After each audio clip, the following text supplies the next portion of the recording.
All right. So the world premiere has finally come. How excited are you to finally present your film to an audience? Oh man, it's crazy because I never even thought I'd be able to do a feature.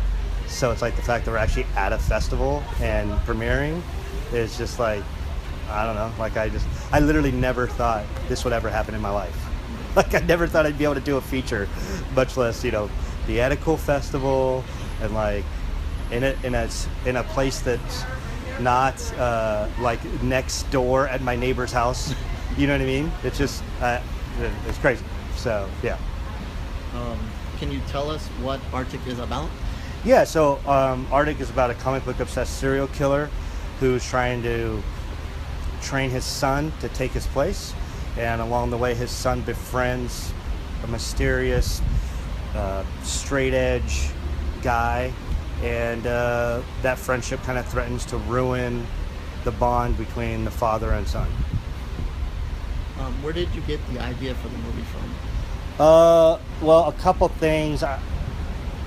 I originally had like my car got broken into twice after I moved it to LA, and I have a Nissan Versa, which is top priority for any criminal in the world. Everyone wants a Versa, baby. And so they broke into my car, and all they took was, I used to be in a band, all they took is our old burnt band CDs.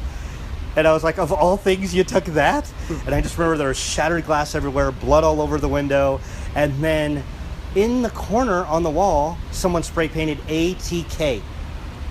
And I just felt like really violated because like they took only this personal prized possession. And the next day they came back and they went after a different car and we caught them. And I tried to chase the guy down the road. And this was in North Hollywood where police don't really help you, but they had to because this guy had robbed so many places. So they were asking us questions. And one of the things is they said that ATK tag, that means Artik. That's a guy that's, he's been marking places around here. When he marks it, ATK, he goes after that person. And I was like, oh, that's the storyline of the movie. It's literally about a guy who sends his son places. And when his son marks an area, his goal is to go there and hunt. And so that's how the idea developed, basically by my Nissan Versa being a top prize on that, luxury car theft game. So there you go. You got to draw from within, That is quite an interesting story. I mean, most people just, they have it in their head or whatever, but you have actually had a live event happen, right. And then you brought a movie, and now you're showing it for all it's because crazy. of that event. Yeah. That's crazy. Yeah. Sometimes the opening credits roll and they show a background, nothing's really happening, but yours shows the comic strip. Why'd you guys decide to show that right up front like that? Well, there's a lot of things that happen in movies that we've all seen. Let's say you watch whatever it is, 50 movies a year, 500 movies a year. For you, it's probably a lot more than it is for me. And, you've seen the same movie already or the same format. And fuck all that. I hate that. I'm tired of it. So, and I knew I work by trade as an editor, and so I just wanted to have a movie that moved more like a movie trailer and was trimmed of all the fat and every ounce of it, including the credits, tied into the story. So that's why we went with comic strips up front to tie into Artik and his ideology later in the film.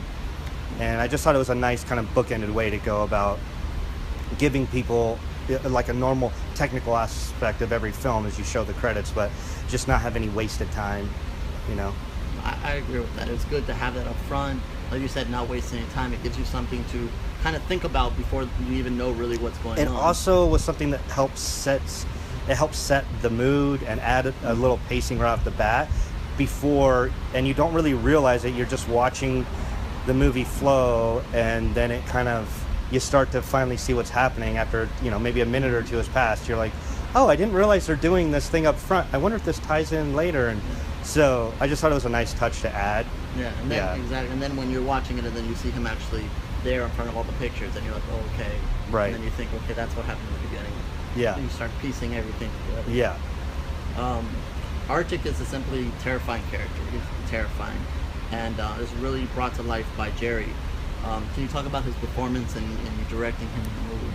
Yeah, thanks for saying that. Yeah, Jerry, it was really interesting because basically about 3 months before we ever started shooting, right upon meeting with Jerry, our first goal was to come up with a tone to his voice that was just not his voice at all, like to completely change him as an individual. If you've seen Jerry walking around the fest, he has short hair, no beard, and he's like a lovable teddy bear that is very dorky and sweet. And so the idea was to just almost create a voice that was undiscernible where it came from, but it felt very relatable to a certain type of character you've seen before in horror movies. So like the idea of like he needs to be a farm boy type of tone. Maybe he's from Louisiana, maybe he's from, you know, whatever. But I didn't want to specifically go with that type of accent. I wanted it to feel like something you know, but not be exactly something you could identify. And so we literally just started meeting up and doing lines and him trying different voices, and we would record it and go back, and I'd be like, what if you like squeezed your butt cheeks and added more bass, you know, whatever it was, you know. And we did that for about 3 months, and that's before we ever got there. So it was literally like almost doing voice acting, or, you know, doing VOs for like an animation. And it was a really like interesting process, because that role itself, it's like we were shooting there on location for 11 days, and that's not what went into the role. What went into the role was about 4 months of prep for him specifically. Yeah. So. Well, it pays off. Yeah. He's terrifying, and he's such a presence on screen, and then, but yet so casual, like with that voice, and like you said, but then he's just very casual, and he's like doing all these bad things, but he's just like, it doesn't bother him. It's like everyday thing. It's just an extra layer to him. Yeah.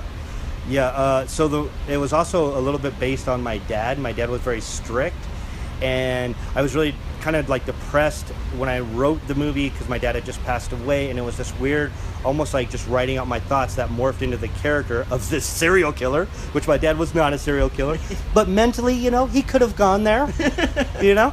But the way he would talk is he would bring the conversation to him. So if I'm having an interaction with you, rather than asking you questions or having a back and forth banter, he would make the conversation come to him.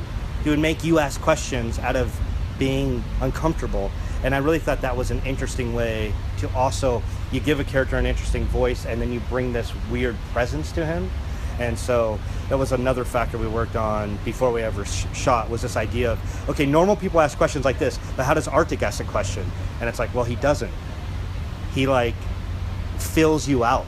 It's never like, how do you feel today? You know, it's just like he's making the conversation come to him, you know? So yeah. Yeah, you can see there's a certain, you look at him and you're like, oh, this guy can't be that smart, but he is. Like, right. He just slow and calculating. Exactly. Yeah. Calculating is a good description. Yeah. And what he's going to do, and what he's thinking, what he lets you know that he's going to do. Right. Chase Williamson is also great in the film. How did he get involved with the movie? Well, I had been a fan of Chase Williamson for a long time, ever since seeing John Dies at the End, which was his first role. And I just have always wanted to work with him, and I sent him the script, and he really liked it. And it was interesting because for him, I think he really wanted to do something different, and it's a different type of character than the types of roles he had been receiving prior. And I really wanted to give him an opportunity to kind of do something he hadn't done. So I worked with him a little bit beforehand as well. He really wanted for his character, for the character of Holton, to create almost something based off of the West Memphis 3. He wanted something like Damien Eccles. This idea of this guy who's trapped and always around chaos. He's literally locked up, but also he has so much life in him, and he just is, he wants to get out, but he doesn't know how. He's literally in jail. And just that same tone and that same like restriction that the guy, you know, for 16 years, Damien Eccles was locked up for murder he didn't commit. And he finally gets out, and he like becomes this activist and all that stuff. But the way he carries himself, even his voice, everything is so unique about him. Mm-hmm. Like I feel like he's Trent Reznor, but without the music, you know? And so it was the same type of situation where Chase looked at that and was like, oh, this is great to draw from, you know? The idea of being straight edge and just always being around problems because of people around you who are not straight edge, but it's your result. And where does that leave you? So like the idea was, okay, you feel trapped. Now how do you just how do you assimilate to society that way? Like you always are going to have a chip on your shoulder. So that was kind of the basis of his character. So yeah, I think he did a great job with it. And yeah, we just kind of linked up, naturally, and then he liked it and it worked out. Cool. Artik spills a lot of blood over the movie. Were you able to get all the blood and gore that you wanted, or did you have to hold some back for any reason? Man, what's funny is like, I don't think there's that much blood in it, but everyone always says there's tons of blood, so maybe initially I imagined for more, but like, it's not like it's real blood. I mean, maybe, I don't know. But years ago I used to be involved in the wrestling world, and like, I'm used to lots of blood, so to me I was like, oh, well, this is a decent amount. It's more like it's there when it calls for it, but it's not, I wouldn't say it's gratuitous, but maybe it is. Who knows? Who cares? But no, I wasn't necessarily looking for more. It was more like, for me, while we were there, I wanted more makeup, more practical makeup, and certain things we had to touch up with visual effects.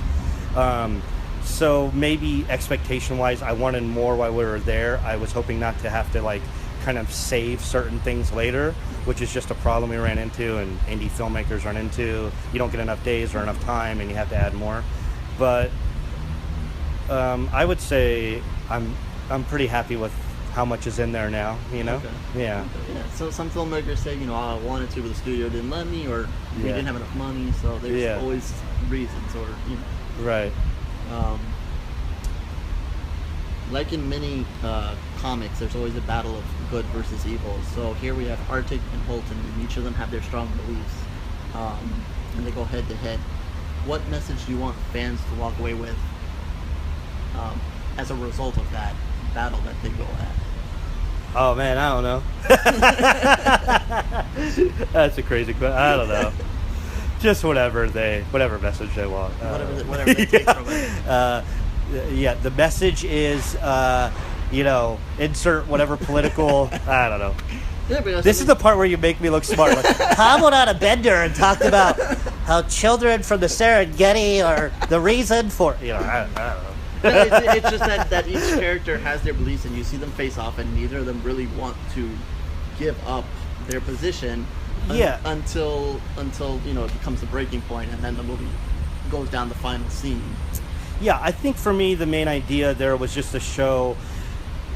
I love the idea of people, whether they're fulfilling the role of the antagonist or the protagonist, that eventually they all become real. They just it doesn't matter what the side or angle they're supposed to fill. Eventually everyone kind of just becomes a human, and there's no good guys or bad guys. Artik really cares about his family. He really cares about his wife. Holton really cares about the boy Adam in the film. He really cares about making sure boy Adam is okay, even though boy Adam is Artik's son.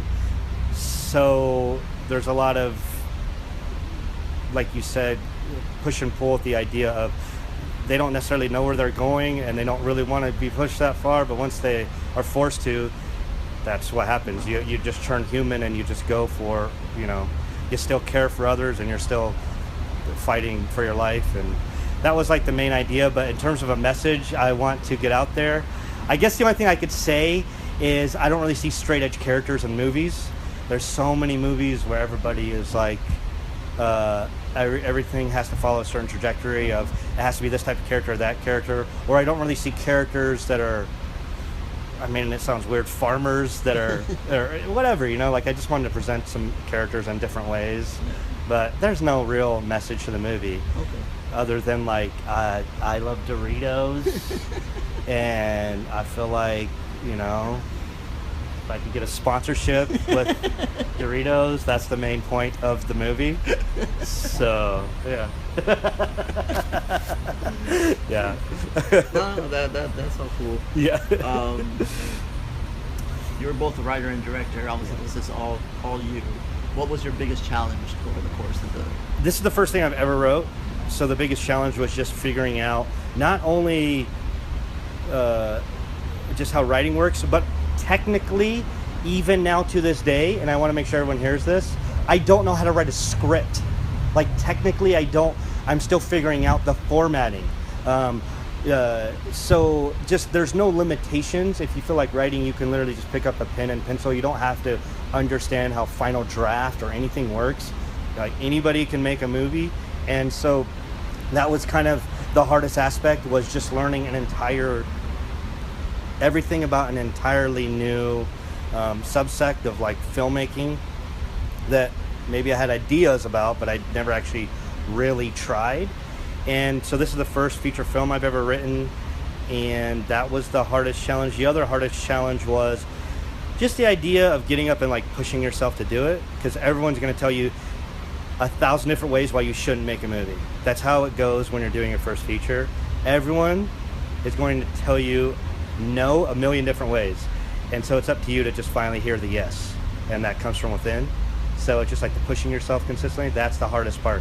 No one is going to tell you no stronger than you. Same with yes. So you just got to figure out where to find the yes.